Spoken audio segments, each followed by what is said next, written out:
the invalid in search of health, or the family going home to attend the funeral of a loved one, the young man going to be married, and the young couple on their honeymoon, the capitalist, the miner, the sportsman, and the vast army of people that go to make up the travelling public, who, like the sands of the desert, are for ever shifting around from place to place, and with whom we porters are brought in closer contact perhaps than any one else on their travels.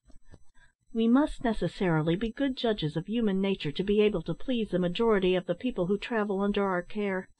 We nearly always receive a tip from those who ride with us for any distance. The size of the tip often depends on the mode of the passenger giving it.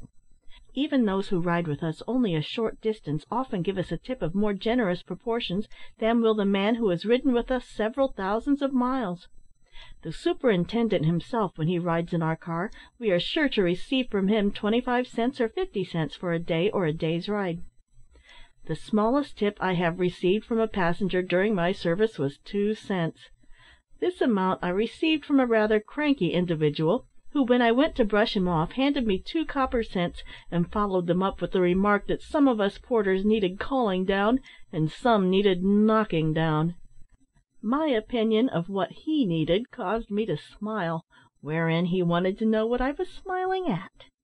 Needless to say, I did not feel like wasting any more breath on him, so I bundled his boxes and satchel out on the platform, and left him to follow at his leisure.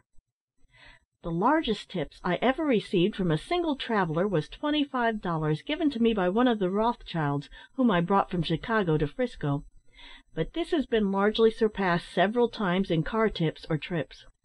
The Knights Templar, one of whose cars I had charge of between Denver and Boston, made up a purse of $150, and presented it to me with the compliments of the passengers, in recognition of the good service I had rendered them.